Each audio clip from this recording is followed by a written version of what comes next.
Dans l'histoire, le piment apparaît dès la période des Aztèques. Ces derniers l'utilisaient dans une boisson à base de cacao pour se donner du courage. Au Pays Basque, il est présent depuis le XVIIe siècle. On retrouve sa trace dans le chocolat de Bayonne, qui à l'époque est la première ville chocolatière de France. Puis ce sont les charcutiers qui l'utilisèrent pour frotter leurs jambons, afin de les assaisonner et de les conserver. Depuis 1993, les producteurs de piment d'Espelette se sont regroupés en syndicats et ont obtenu leur AOC en 2000 et leur AOP en 2002. Aujourd'hui, le piment d'Espelette a une très forte notoriété grâce à ses arômes et fait partie du patrimoine culinaire français.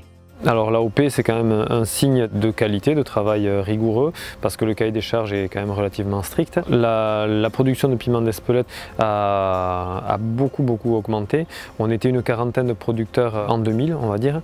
Aujourd'hui, on frise les 200 producteurs, on est à 199 exactement. Donc on a eu vraiment en 20 ans une très forte augmentation.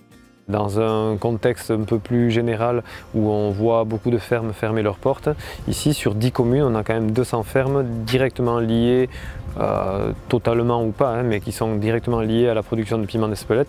Et aujourd'hui, notre cheval de bataille, quelque part, en tant que syndicat de producteurs et organisme de défense et de gestion du piment d'Espelette, c'est vraiment de maintenir la rigueur qui fait la qualité de ce piment-là et de maintenir ce niveau qualitatif pour que, à tout moment, le consommateur, lorsqu'il achète un piment qui est en AOP, ait la garantie d'un produit de qualité et d'un produit qui va amener une plus-value à sa préparation, à sa cuisine.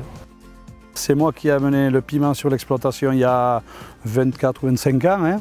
Et depuis, ben voilà, on fait depuis la semence, on fait nos propres plats, on plante et toute la transformation est faite sur l'exploitation. On a notre propre atelier. La récolte se fait à la main. Hein.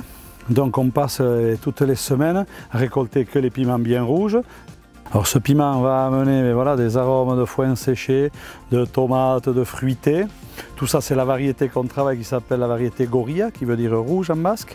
En bouche, piment qui va amener une sensation de chaleur mais qui ne brûle pas. Tout ça parce qu'il est 2 fois moins fort que le cayenne. Et dans notre cuisine, ça remplace le poivre. En utilisation toujours en fin de cuisson et pour amener voilà, pour une bonne présence et un bon goût.